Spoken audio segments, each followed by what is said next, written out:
Son las 5, damos inicio al encuentro de autores de hoy y damos la palabra a Víctor Samarcanda. Los demás desconectamos el micrófono para no interferir y si queréis la cámara también. Buenas tardes y sobre todo, pues gracias por estar aquí. Me parece una idea preciosa que en las redes se hable de libros, de literatura. Y bueno, me ha tocado a mí ser el primero y yo voy a hablar de lo que es mi primer libro en temas, por así decirlo, relacionados con felicidad, humor, amor, arte, que tiene el nombre de En busca del humor y la felicidad. La idea es presentarlo a mediados de diciembre porque quiero, como es también un libro de arte, creatividad y originalidad, me pareció una forma muy original. He organizado un congreso, que es el primer congreso online hispanoamericano de humor, arte y creatividad, y la forma del acceso de entrar al congreso es comprando mi libro. De alguna forma también, pues, para darle también un toque más original, aunque también haré muchas cosas normales y clásicas para mover un libro, pero pienso que son tiempos nuevos, son retos nuevos y también voy a hacer las cosas de una forma diferente. Ya que creo que presento un libro muy diferente, voy a hacerlo todo desde el principio de una forma muy diferente. El libro todavía no está en imprenta, está despedazado en trozos, en capítulos, tiene 20 capítulos, hablo mucho del ser humano, hablo, por ejemplo, de la capacidad de decisión, de las preguntas, si eres perfeccionista, del miedo. Son temáticos y junto de la poesía, en cada bloque por así decirlo, son como 20 contenidos, seriamente temas, y cada contenido tema es un mini libro. En él hay, por ejemplo, el número con números, y luego pues busco mucho que sea de alguna forma, no tan, de alguna forma tan mecánico, diseñado con un ordenador, sino que sea mi propia letra en algunas partes, y también tiene la particularidad que va a ser en español e inglés. En la misma hoja puedes leerlo en español e inglés. Ha pasado la vuelta y va a dar un importante paso de nuevo en su carrera como ciclista. Creo que hablaba alguien. Luego, aparte, este libro tiene lo que son ilustraciones, tiene también viñetas, siempre aparezco en muchas de ellas, relacionadas con el tema del que hablemos en ese momento. Luego también tiene una parte más, por así decirlo, científica de lo que la gente hasta ahora ha hablado de ese tipo de temas o lo más común en torno a ello. Y luego también tiene una parte interactiva, no sé si se puede ver por aquí, que también le invito a que ese lector, de alguna forma, ese libro lo haga suyo. O si lo lee con su pareja, su familia, un amigo, de alguna forma cree una obra de arte que es su propio libro. Entonces, bueno, para mí el reto personal, que es hacer un libro de motivación, que sea de alto impacto, que todavía no lo he visto hasta ahora en el mercado, que no sea tan aburrido y tan... Para mí son todos como muy... La persona que escribe siguiendo todo lo que sabe, su maestría, con lo cual hace muy pesado de cada un lector.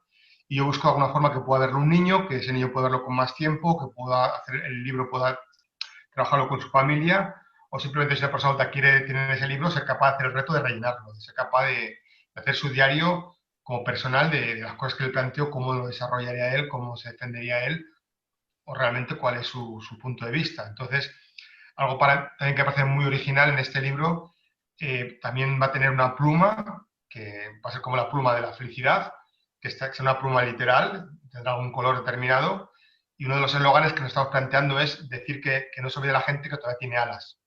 Y bueno, la verdad es que yo voy a intentar, o la idea que tengo con este proyecto tan bonito, es que las personas de alguna forma, quien lo lea, le inspire, le haga soñar y de alguna forma u otra. No soy ni, por así decirlo, ni un psicólogo ni coach, pero sí de alguna forma quiero plantear lo que es la motivación, la creatividad, para mí tan necesario en esos tiempos que son tan difíciles, siempre que de alguna forma a alguien le apasiona algo diferente, algún reto diferente. También hay mucho humor en este libro, me gusta mucho, de alguna forma, me parece que pues el humor ayuda mucho lo que es a comunicar y lo hace mucho más agradable y más divertido. Y ahí está el reto, que en este diciembre pues tenga preparado toda la cantidad de ejemplares que quiero tener en el mercado para que, y también por primera vez moverlo a través de redes. No sé si me extiendo el tiempo porque no he mirado. Sí, creo que ya llevo 5 minutos. Os muestro así rápido imágenes, porque ya tengo que el libro tiene varias partes. tanto cada persona que esté viendo este libro para rellenarlas, pueden llenarlas. Esta es una figura icónica que es la fuente, le llaman el niño meón en Bélgica, y obviamente, pues de alguna forma, en la parte de arriba quiero que la gente pues escriba sus problemas, sus neuras, la cosa que le agobia, y en la parte de abajo cómo se queda cuando tú, literalmente, metafóricamente, te meas sobre ellas, tipo de hipoteca, el marido que no aguantas, el cuñado pesado. Por ejemplo, aquí he puesto un universo para que el profesor más profundo de cada persona pues escriba y queden grabados en el cielo, y que de alguna forma llegas consciente como algo que es muy tuyo y también de alguna forma pues lo hagas tuyo. Aquí, por ejemplo, tiene una parte muy poética que es importante al formulario, obviamente, pues quiero que pongas tu imagen en fotografía o dibujada por ti o como tú te veas, y que realmente el pinto los labios sea chico o chica o tu género, y te comas a besos, literalmente, ¿sabes? Que de alguna forma empieces a meter en el cerebro la idea subconsciente de quererse en mogollón lo mismo, porque si no te creas a ti mismo, no te cree nadie, ¿sabes? Lo que uno no se da a sí mismo no se lo da a nadie. Y es una forma muy fuerte de meter en el cerebro esa imagen tan bonita, ¿no? De que el retrato de que tiene que enamorarse de sí mismo, sobre todo comer la luz cada mañana. Bueno, creo que llevo más tiempo. Yo estoy súper a gusto, pero no me parece justo que tenga más tiempo, ¿sí? Así que doy el relevo a tu compañero, otra persona que Gracias, Víctor. Gracias, ha sido muy dinámico, muy atractivo. Ahora le toca el turno a María Lourdes Alonso. Hola, ¿qué tal? Buenas. Hola. Bueno, el libro que voy a presentar hoy va a ser la psicología femenina en las óperas wagnerianas, y el título, este sería el subtítulo. El título sería Wagner y las tres caras de la diosa. Entonces, está ilustrado por mí, esta ilustración es mía, representa un híbrido entre lo que es la figura de Artemisa y al mismo tiempo de la hidra, de alguna forma. Digamos que es Artemisa convirtiéndose en hidra. Bueno, es una fantasía. Bien, ¿de qué va este libro? Pues básicamente es un análisis psicológico de las heroínas de las obras wagnerianas. He trabajado mucho en este tema, en el tema de Wagner, de las óperas wagnerianas y sobre todo de los personajes femeninos, desde un punto de vista simbólico. Ahora, esta aproximación más bien es psicológica. ¿Qué instrumento he elegido como método? Pues la psicología transaccional que desarrollaron Byrne en los años 50 y Harris posteriormente, sobre los años 60-70, en la costa oeste en Estados Unidos.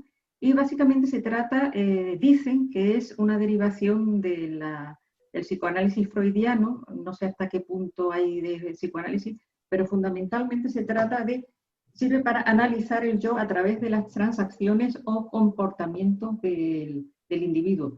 Entonces, según estas teorías, se distinguen entre un yo padre, que es el padre, digamos así, el que representa todo cuanto de atávico, de tradicional, de aceptado socialmente heredamos. Por otra parte, estaría el adulto, que sería la propia individuación, el desarrollo del individuo, el acopio de una serie de experiencias a través de las cuales llegas a la madurez. Y después, por otra parte, sería el yo niño, que sería la expresión de cuánto de espontáneo, de genuino hay en nosotros, ¿no? A su vez, cada una de estas tres figuras tendría ramificaciones, tendría diferentes, vamos a llamarle, apartados. Entonces, cada uno existe, por ejemplo, para el padre existe el niño del padre, más que el niño del padre, no, perdón, hay dos solamente, el padre autoritario y el padre nutricio. Para el adulto existiría lo que es el niño del adulto, que en este trabajo que vamos a ver sobre las obras de Wagner es muy importante, porque el personaje, no me gusta llamarlo arquetipo, la variedad del niño del adulto es muy frecuente. El niño del adulto expresa fundamentalmente los sentimientos, el lirismo del adulto. El adulto del adulto sería el que expresa sobre todo lo que es el raciocinio puro, el adulto técnico, por llamarlo así. Y el adulto, y por otra parte, otro adulto que tenemos sería el padre del adulto, el adulto etos, etos de ética, ¿no? Y por otra parte, el niño tenemos el niño niño, que sería el niño espontáneo, y por otra parte el niño adaptado rebelde, que sería el que se rebela contra la autoridad, contra lo que no puede admitir, y por otra parte el niño adaptado sumiso. Bien. Pues pasada esta recapitulación, esta especie de resumen sobre la psicología transaccional, pues vamos a ver cómo lo habría aplicado yo a cada una de las heroínas wagnerianas. Las óperas wagnerianas se podrían, a mi entender, en tres categorías. Por una parte, las tres iniciales que no entran en la categoría de obras canónicas que entrarían en el canon de Bayreuth. Es decir, las que no se han representado nunca en el Festival de Bayreuth, que serían las primeras de Wagner. Las Hadas, La prohibición de amar y Rienzi. Y por otra parte, una serie de obras de inspiración romántica que sí se representan habitualmente en Bayreuth y en casi todos los teatros, pero responden a una serie de pautas estilísticas dentro del romanticismo. Serían El holandés errante, por otra parte Tannhäuser, y por otra Lohengrin. Después, el resto, a partir de Tristán y Isolda supone una brecha brutal, no solamente en la historia de la ópera, sino en la historia de la música en general, porque supone un precedente del atonalismo. Y ya el tercer grupo serían Tristán y Isolda, Maestros Cantores de Nuremberg, la tetralogía del Anillo de los Nibelungos y Parsifal. Desde el punto de vista de la terapia, bueno, no me gusta llamarla terapia, de la psicología transaccional, empezando por el primer grupo, la más antigua de estas obras, sin embargo, es la más evolucionada de las tres. Es decir, yo veo, por ejemplo, la Senta, la protagonista del holandés errante, la veo más evolucionada que, por ejemplo, las protagonistas femeninas de las dos obras posteriores, Tannhäuser y Lohengrin. ¿Por qué? Porque Senta es una especie de precedente de Isolda. Es una persona que, aunque vive en el mundo, digamos, real, pertenece a un mundo más allá del real, al que pertenece el holandés. Por la sencilla razón de que desde muy jovencita está enamorada magnéticamente de la figura del holandés que preside la sala en la que se reúnen las hilanderas y se siente como un ser ajeno. Entonces, la figura, digamos, de acuerdo con la psicología transaccional que predomina allí, es la madre nutricia, en cierta manera, porque quiere proteger al holandés, quiere salvar al holandés. Después, una cosa muy importante, en las tres óperas pre-Tristán, por decirlo así, en las tres óperas plenamente románticas, se reflejan heroínas que responden a patrones medievales, a moldes rígidos, es decir, la Virgen Redentora, la seductora, diabólica, por decirlo así, la pecadora arrepentida y la damisela en apuros. Aparecen mucho en los romances medievales ingleses. Senta correspondería al arquetipo de la Virgen Redentora y posteriormente en Tannhäuser, Elizabeth también es la Virgen Redentora, corresponde. En Tannhäuser, Elizabeth tiene rasgos parecidos a Senta en cuanto que actúa un poco de madre nutricia protegiendo a su amado, a Tannhäuser, frente a la influencia carnal, digamos así, de Venus. Venus en ese caso respondería al arquetipo de la seductora diabólica, ¿no? El patrón que predomina en Venus sería el de la madre autoritaria, o sea, de la tirana. Posteriormente, en el año 48, 1848, Wagner presenta Tannhäuser, estrena Tannhäuser. Perdón, Tannhäuser sí, efectivamente, 48. Pero después sería Lohengrin. En Lohengrin tenemos una protagonista, Elsa, que es absolutamente el arquetipo de la damisela en apuros. Plenamente. Es un personaje que es un instrumento total, absoluto. No tiene ni siquiera esa capacidad de reacción de asertividad que tiene una Elizabeth, ni mucho menos. Es un personaje que es la víctima por excelencia, de alguna forma. Yo siempre digo que parece hecha por un misógino de manual, parece diseñado por un misógino de manual, porque es un personaje completamente inasertivo, si se lo voy a permitir, cuya contrapartida sería un personaje tan diabólico como Ortrud. Entonces tenemos una serie de personajes diabólicos. Ahora bien, Cuando entramos ya en el personaje de Isolda, ya supone un campo aparte. Isolda tiene entidad propia. Isolda, para entender el personaje de Isolda hay que tener en cuenta sus antecedentes literarios. Es decir, si uno va a las obras del siglo XIII en las que se inspira, por ejemplo, Isolda es un personaje despojado de su soberanía y reacciona contra ello en el primer acto. Quien vea esta Isolda ve una Isolda agresiva, evidentemente, ha sido despojada de su soberanía, ha sido engañada por un gran especulador que es Tristán, algo que no se refleja en la ópera wagneriana, pero aquí sí se refleja. María Lourdes, si puedes ir cerrando la idea, porque nos hemos pasado un pelín de tiempo. Perdón, es que no estaba mirándolo y creo que me he pasado.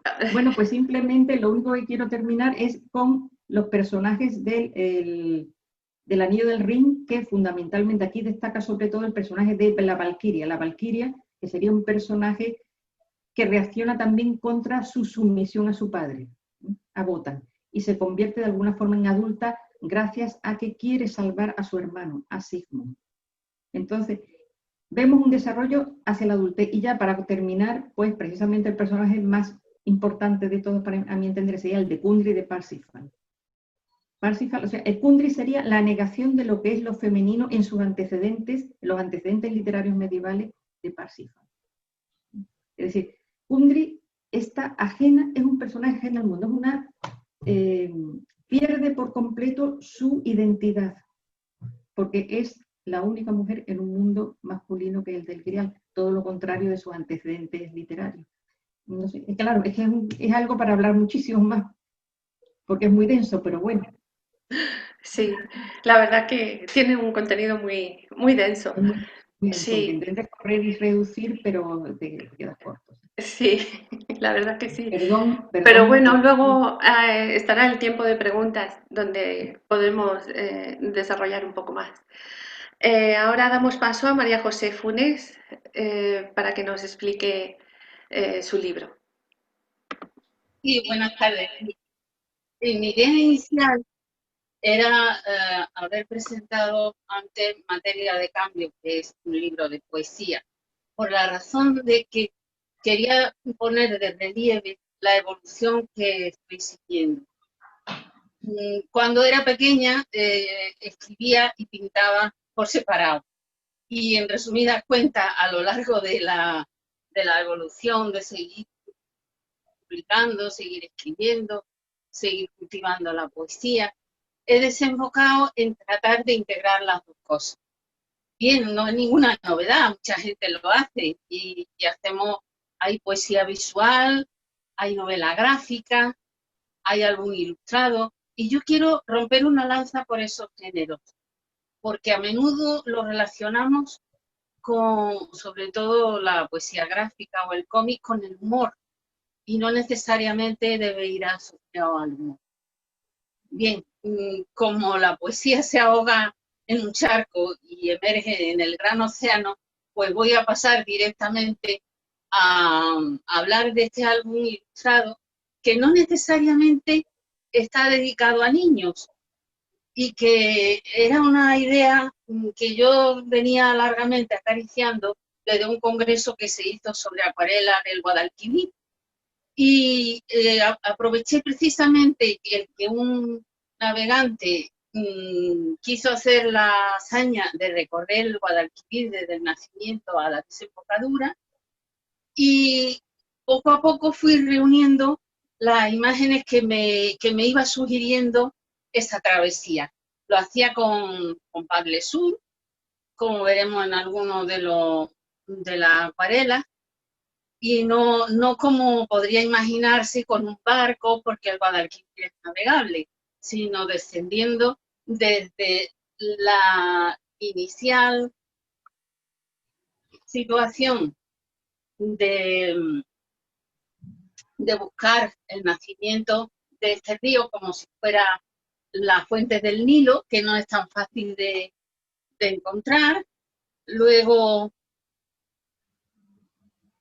fue explorando los alrededores, incluidas las centrales térmicas, la hidráulica, y lo más sugerente es que fue encontrando a lo largo de su recorrido una fauna que eran amigos y que con ello vamos emulando la antigua fábula para contarlo.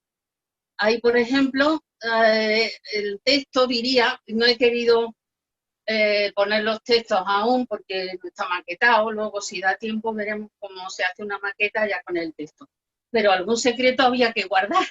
Y entonces he preferido este making of de ir enseñando en tamaño mayor, que es más fotogénico para el vídeo y todo eso, pues ir enseñando las pinturas y ya sugieren el contenido. Porque si encima también revelamos el contenido, pues ya para qué queremos vender el libro ni hacer ni editarlo. Entonces, como digo, aquí se encuentra con un zorrillo que no es del Principito y hay unas restricciones respecto a eso. Aquí están las ondinas esperándolo en un recodo. Aquí tiene una conversación con una tortuga a la que rescata del barro y consigue que vuelva a nadar. Otro encuentro con otra fauna de los alrededores.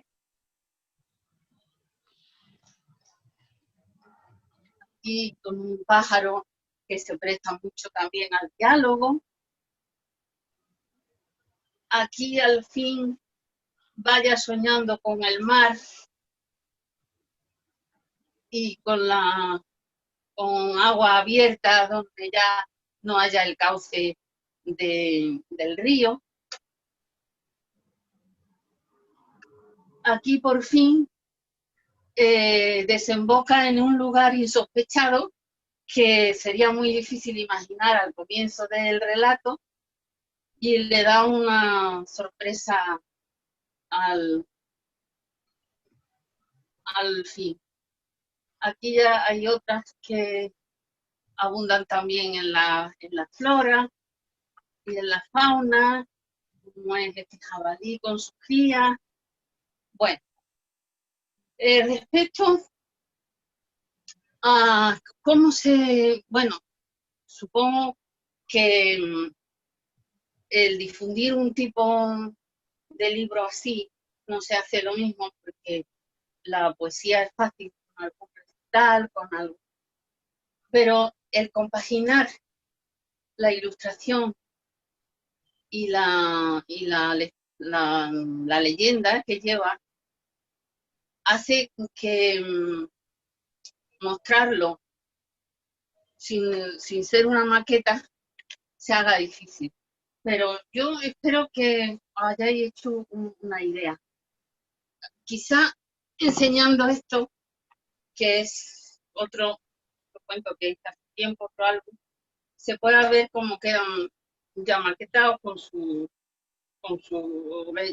lleva muy poca lectura, son 2 o 3 renglones, pero yo que en algunas ocasiones me dedicaba animación a la lectura, subrayaría que no tiene por qué estar dedicado a niños, que hay neolectores mayores, que hay personas con dificultades de visión, que estamos también muchos que a menudo necesitamos un recreo de la vista que no sea leer de corrido. Yo que precisamente sí he pecado de leer mucho, pues necesitamos a veces ese regocijo de ver imágenes, de ver color y de no ver solo letras. Lo digo yo que también he escrito artículos, que he escrito cosas plúmbeas y sin embargo en algún momento me apetece no solo disfrutar con lo que hacen otros, sino hacerlo yo también. Y por fin encontrar integradas las dos cosas, ya no como poesía visual, sino como prosa y como pintura. Quizás después de esto sea capaz de lanzarme a escribir prosa sola otra vez o alguna novela corta. De momento es una fase que, como digo, venía a cuento por lo del título del libro de poesía que se llama Materia de Cambio, y en eso estamos, en cambiar y encontrar en otras materias, la manera de expresión. Se titula Wagner en Madrid y abarca las fechas desde 1876 hasta 1925.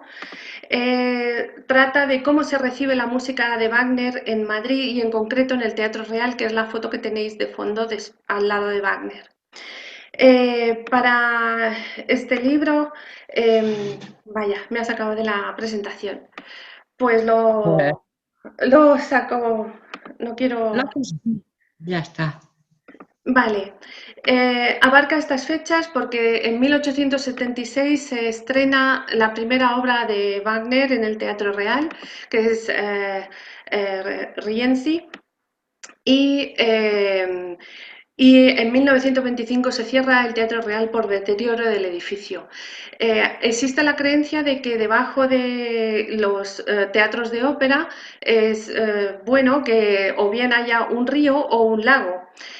Porque el agua mejora la acústica del edificio y por eso en 1925, como la estructura era de madera del Teatro Real, pues se tiene que cerrar porque el edificio escora, se tuerce y hay que desalojarlo.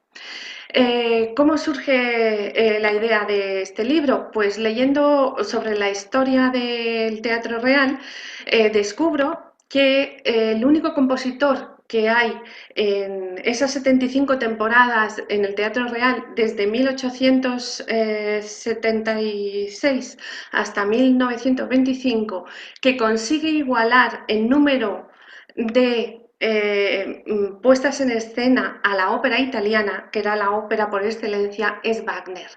Y de ahí surge toda mi inquietud de ver cómo se ha recibido esa música en Madrid. Me apoyo en los programas de mano, en los carteles que hay sobre esas fechas, sobre los estrenos en el Teatro Real, genero unas tablas sobre todos esos programas de mano que podéis encontrar en el libro. También hay dónde se ubican esos programas de mano, por si alguien quiere ver los originales. Y realizo pues, un estudio sobre cómo se ha recepcionado esas óperas y cuáles son las más representadas. Entonces, Lohengrin es la más representada, Tannhäuser y La Valquiria en tercer lugar entre el resto de las óperas que se han presentado. ¿Por qué ocurre todo esto? Porque hay una serie de personas que apoyan a la música de Wagner. Era absolutamente innovadora en esa época y gracias a los artistas, músicos, cantantes, los directores de orquesta, pues se realiza esa acogida, esa buena acogida de la música de Wagner en Madrid y eso es lo que explico en este libro. He entrevistado a Antonio Blancas, ya que su abuelo fue escenógrafo, Julio Blancas, del Teatro Real. También he hecho entrevistas a Enid Negrete, que es la nieta de Jorge Negrete, y casualmente catalogó el archivo de Luis París. Luis París fue un empresario muy importante del Teatro Real y él recoge todos esos programas de mano y toda esa información de esta etapa que yo uso en mi investigación. ¿Qué pasa con ese catálogo? Bueno, que entre otras cosas, Luis París va y hace las peregrinaciones oportunas de Bayreuth, como todos los grandes wagnerianos, y se trae estas postales para poder hacer de la forma más fiable las escenografías en el Teatro Real, también el vestuario y demás. También he encontrado los libros del director, que quedan recogidos en mi libro también. Y esto es muy importante porque yo hasta que hice esta investigación no sabía la importancia del libro del director donde recoge todos los detalles de las representaciones. También he encontrado la Valquiria en español, la partitura. Y todo eso es lo que recoge el archivo Luis París, que en un principio pensaba que estaba todo junto, pero en 1925, cuando se cierra el Teatro Real, este archivo se dispersa. Hay una parte que está en el Museo Nacional del Teatro, otro en el Institut del Teatre en Barcelona y otro en la SGAE. También he seguido entrevistando a Víctor Dogar, que es director de escena, para poder entender cómo hay que adaptar esas obras y cómo hay que hacer la adaptación al teatro, a cada teatro, porque el teatro real es un teatro a la italiana, mientras que Wagner diseña un teatro específico para sus obras. Y por eso también investigo los tipos de escenarios y de ubicación del público, con qué finalidad y con qué impacto. Y esto también queda recogido en el libro. Así como las fotos que he podido ir haciendo en los diferentes sitios que he ido visitando, como en la isla de Hegem Chimsi, y ahí tenéis esas fotos. Y sobre todo hablo del público, la importancia de la alfabetización del público. Para ello, el público que asistía a las óperas de Wagner era un público que ya estaba ducho en cuestiones wagnerianas, y eso es gracias a toda esa alfabetización que provocan los programas de mano, los artículos de prensa y todas estas personas que antes he nombrado, para que sea posible esa aceptación de la música de Wagner, porque Wagner introduce muchos cambios, tanto en el patio de butacas como en el escenario, y eso también queda recogido en ese libro. Además de los libros, de los 2 volúmenes que he presentado, también he publicado las rutas wagnerianas, que es la intención de recrear todo ese movimiento cultural que ocurre en la ciudad de Madrid, y está puesto sobre plano, como podéis ver ahí, y por paradas de metro. Entonces, en este otro libro encontráis los puntos a visitar que están relacionados con ese movimiento cultural que se da en la ciudad de Madrid en torno a Wagner. También están estas fotos sobre los sitios a visitar, y si necesitáis más información podéis visitar el blog que se titula wagnerenmadrid.blogspot.com. Y con esto ya termino la presentación de estos 2 libros, a fin de cuentas, el de Wagner en Madrid y el de las rutas wagnerianas, y agradezco a todas las personas que han estado ahí durante la elaboración de este libro y de las presentaciones que llevo hechas hasta el momento. Y gracias por la atención. Bien. Sí, a ver. Bien, pues Venga, Benjamín no... Ah, ya está aquí. Ya estoy aquí, ya Así estoy aquí. que vamos a darle paso a Benjamín para que nos cuente sobre su libro. Adelante. Perdonad, he tenido problemas técnicos al conectarme, perdonad, suele pasar eso. En primer lugar, mis palabras quiero que sean de agradecimiento a Loli Castellón, y al resto de responsables de la Asociación Cultural Julio Robles por darnos esta oportunidad, por este encuentro, y también por el resto de actividades, yo he consultado sus páginas, que están desarrollando durante todo el año.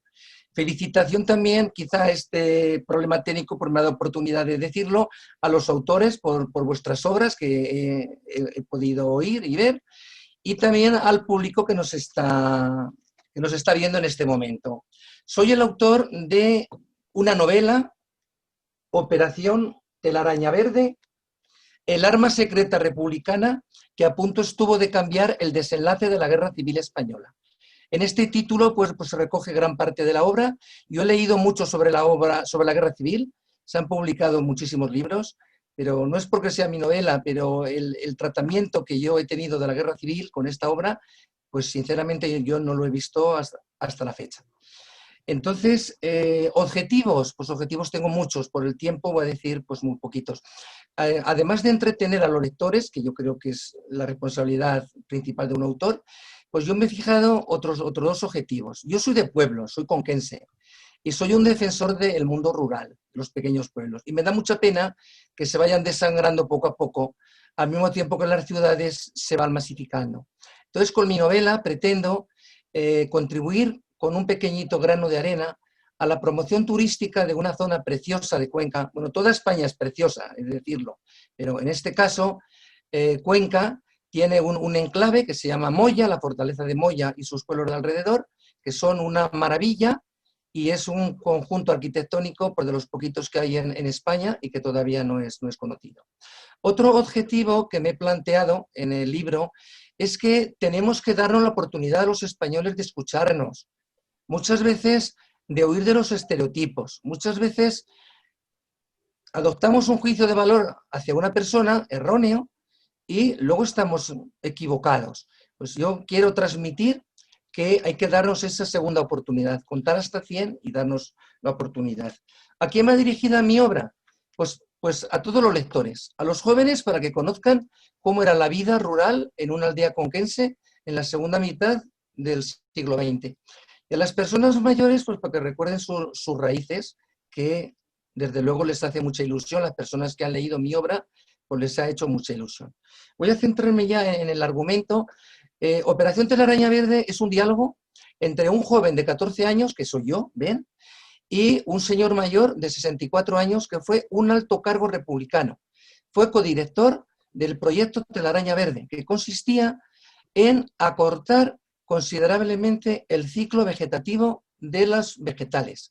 Si una cosecha de trigo se tarda 7 u 8 meses o 9, ellos con una fórmula magistral, una fórmula muy complicada, les llevó mucho trabajo y también el azar contribuyó, pues eran capaces de una cosecha de trigo obtenerla en mes y medio. Entonces ellos presentan Jesús, que es el otro protagonista. Él es polaco y le gustaba mucho viajar, y en Francia viajaba en compañía de una hermana. Su hermana se enamora de Miguel, que también era químico, vivían en Sevilla, se casan pronto, y las vacaciones Jesús viene aquí a Sevilla y siguen investigando con la fórmula. Dan con ella y la presentan en el año 1930 al Ministerio de Agricultura. Aquí hago un guiño a nuestro escritor Larra, vuelve usted mañana. El director general de turno pues lo mandó a cajas destempladas y no le hizo el más mínimo caso. Cuando estalla la guerra en el 36 y se traslada el gobierno republicano a Valencia, Miguel, que vivía en Valencia, se había trasladado de Sevilla, presenta el proyecto a la República. Rápidamente los republicanos se dan cuenta de que están ante una magnífica oportunidad y tienen en sus manos pues un arma que consiste en alimentar a su ejército, a su población. Ya sabemos que un estómago lleno pues es capaz de las mayores heroicidades. ¿Problema que hay? Que la fórmula, como era tan compleja, se la repartieron entre los dos cuñados, cada uno sabía una parte. Miguel está en Valencia, pero Jesús, el mecánico, el químico, el que me cuenta a mí toda su vida, ese está en las Rías Bajas, está veraneando, y eso es territorio nacional. Entonces había que traerlo como fuera a territorio republicano. La República pone a la élite de sus agentes para traerlo aquí. Los nacionales, al contrario, se enteran y quieren evitarlo. Ahí hay unas escenas de espionaje pues muy bonitas y muy originales que no las voy a detallar por falta de tiempo. En la batalla de El Jarama, Jesús ya se queda solo, en Mérida se quedó solo, todos los agentes que lo acompañaban murieron, suplanta la personalidad de un camillero nacional y colabora con el enemigo. En la batalla del Jarama, en un momento determinado, cruza las líneas y rápidamente empiezan las producciones en 3 bases, en Barcelona, en Valencia y en Madrid. La de Madrid estaba cerca del Parque El Capricho. Eran complejos enormes, gigantescos, y al poco tiempo empiezan ya las cosechas a producir. Luego las bases son destruidas de diferentes maneras.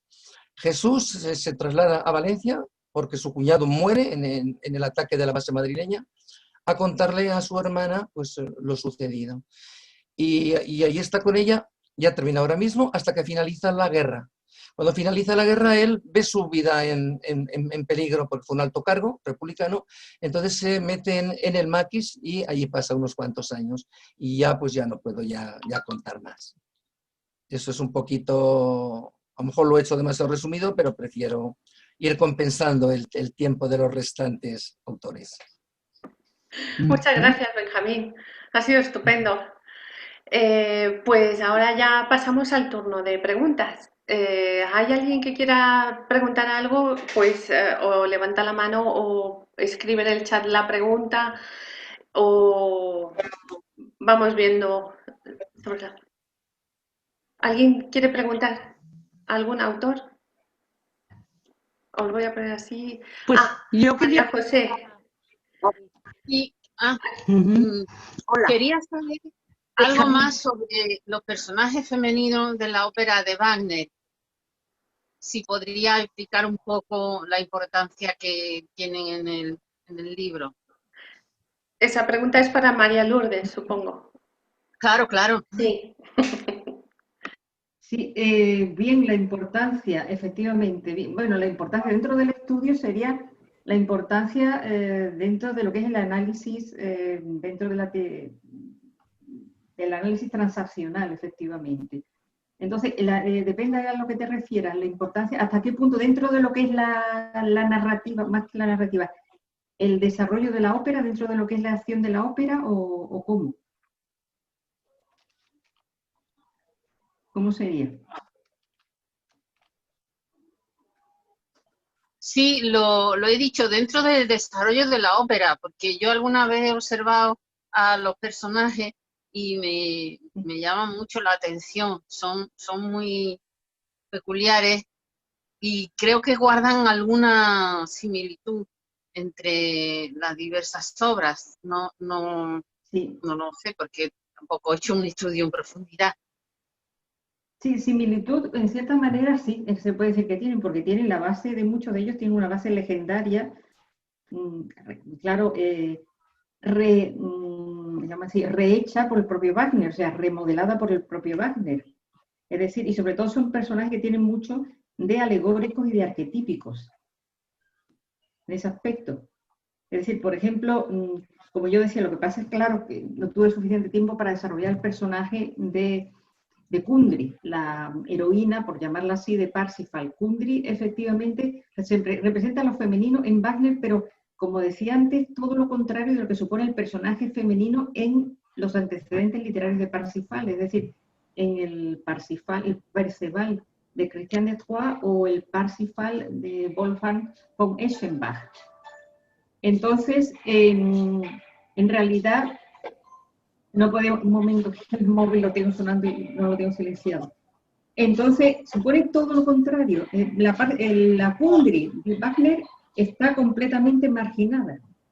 Es una marginada en un mundo de hombres. En un mundo mientras que el Grial, en el mundo de Wolfgang von Eschenbach, es un mundo femenino, íntegramente femenino. Por otra parte, en los personajes, en el Ring, en el Anillo del Nibelungo, el personaje de Brunhilde supone el desarrollo de la identidad a partir de un personaje que, como se autodefine a sí misma, es la representación de los deseos de su padre, o sea, de la voluntad de su padre. En cierta manera, hay una evolución. En diferentes grados, claro.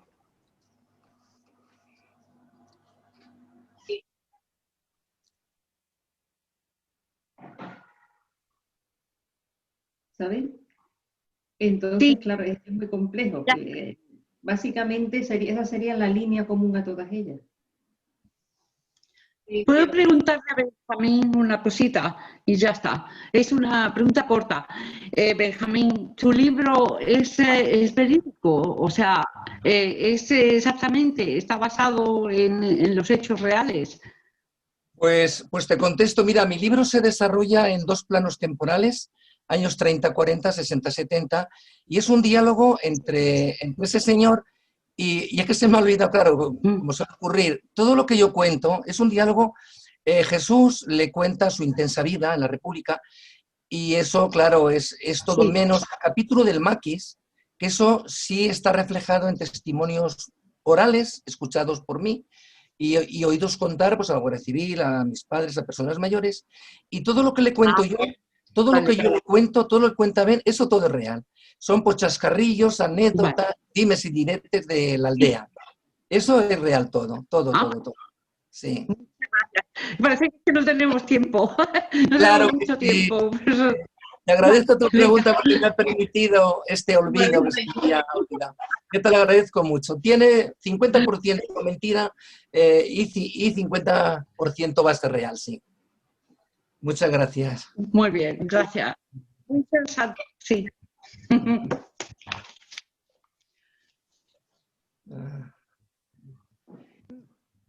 Me gusta el libro de Víctor también.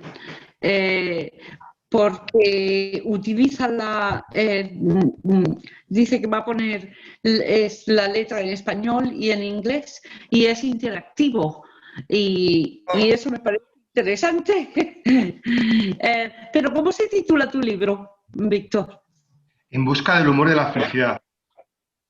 O sea, para mí son temas tan universales y tan complejos que más que definirlos y solucionarlos, que es casi imposible, son desde reflexiones, de alguna forma, pues a diálogos o acercamientos, aproximaciones. Y para mí quiero que sea más desde lo emocional, desde el corazón, desde la intuición, desde el subconsciente o inconsciente, que no desde lo racional, que está muy, muy trillado. Entonces, para mí es un viaje ¿Y cuándo a cada persona. sale tu libro, dices? Sale junto con un congreso, que es el Congreso de Humor, Arte y Creatividad, que empezaremos a promocionar en octubre, y el congreso mismo es en mediados de diciembre, pero luego también están las librerías, o también haré mucha campaña a muchos niveles. Sí. Pues mándanos información de eso y lo podemos poner en el blog también y esas cosas, ¿vale? La enviaré. Vale. ¿Este congreso Bien. es de la Fundación Caballero Bonal? Es que el año pasado hubo uno sobre humor y literatura muy interesante también. No, el congreso no tiene que ver con nada. O sea, es una forma para mí muy diferente y original de también de lanzar un proyecto diferente y original. Pero ni idea, no conocía ese congreso de... Muy bien. Mándanos información. Venga, ponlo en el... Bueno, te apunto. Se celebra este año y que hay muchas cosas suspendidas. No, este va a ser online, es en internet, el congreso, de alguna forma, por eso. Ah, sí. Pues ponlo online. es fantástico. Y decías que para asistir al congreso hay que comprar tu libro, ¿cierto? Sí, es una forma...